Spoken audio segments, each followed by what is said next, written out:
رہنمائی فرما دیجئے، عہد الست کے بارے میں سنا تھا استاد محترم سے کہ عہد الست، اور یہ ایک عہد ہے جو مقام الست میں اللہ جل شانہ نے روحوں سے لیا ہے۔ مہربانی فرمائیے عہد الست اور مقام الست کے بارے میں تھوڑی تفصیل وضاحت سے بتا دیجئے۔ مقام الست وہ مقام ہے جہاں اللہ تعالیٰ نے تمام روحوں کو پیدا کر کے وہاں پہ رکھا۔ جب اللہ تعالیٰ نے دنیا مافیہ بنائی اور تمام روحوں کو پیدا کر دیا تو ان کو مقام الست میں رکھا۔ پھر ان تمام روحوں سے ایک عہد اللہ نے لیا ہے، الستُ بربکم، کیا میں تمہارا رب نہیں ہوں؟ تمام روحوں نے اس بات کا اقرار کیا کہ آپ ہی ہمارے رب ہیں۔ تو یہ عہد جو یہ حلف اٹھایا ہے روحوں نے، اس کو عہد الست کہتے ہیں، اور وہ مقام جہاں پر روحوں کو رکھا گیا ہے وہ مقام الست کہلاتا ہے۔ عہد الست کا تذکرہ حدیث میں اور قرآن پاک میں بھی ہے۔ عہد الست یہ اللہ کی ربوبیت کا اقرار اور اس کے خالق ہونے کا اقرار ہے۔ مقام الست جو ہے یہ یہاں پر ساری روحیں، یہاں سے روحیں جو ہے دنیا میں پیدا ہوتی ہیں، مشرق میں بھی آتی ہیں، مغرب میں بھی آتی ہیں، کوئی شمال میں پیدا ہو رہا ہے، کوئی جنوب میں پیدا ہو رہا ہے، کوئی عیسائی کے گھر میں آ رہا ہے، کوئی یہودی کے گھر میں پیدا ہوتا ہے، کوئی آتش پرست مجوسیوں کے گھر میں پیدا ہوتا ہے۔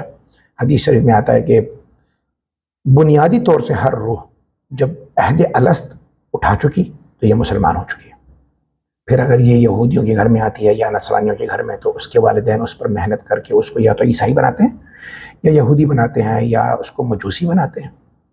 رسول اللہ صلی اللہ علیہ وسلم نے یحودانہ او ینصرانہ او یمجسانہ کے الفاظ تو بتلائے، لیکن آپ نے او یسلمانہ نہیں کہا، کیونکہ وہ تو پیدائشی مسلمان ہوتا ہے۔ البتہ مسلمان روح یہودی کے گھر میں آتی ہے، مسلمان روح نصرانی کے گھر میں آتی ہے، مسلمان روح کسی غیر مسلم کے گھر میں آتی ہے۔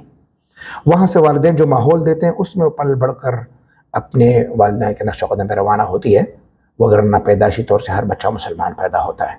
یہی وجہ ہے کہ اگر کوئی چھوٹا بچہ بلوغت سے قبل کسی غیر مسلم کے گھر میں مر جاتا ہے تو وہ پیدائشی طور سے چونکہ مسلمان تھا اور نابالغ ہونے کی وجہ سے اس کا کوئی گناہ جو ہے وہ متصور بھی نہیں ہوتا، کاؤنٹ نہیں ہوتا، اس لیے وہ مسلمان ہی مرے گا۔ فطرت اسلام پہ ہر روح پیدا ہوتی ہے، اور پھر اگر بلوغت سے قبل مرتی ہے تو مسلمان ہی بچہ مرتا ہے۔ ویسے اس مقام الست کا ایک پرتو جو ہے اس دنیا میں بھی ہے۔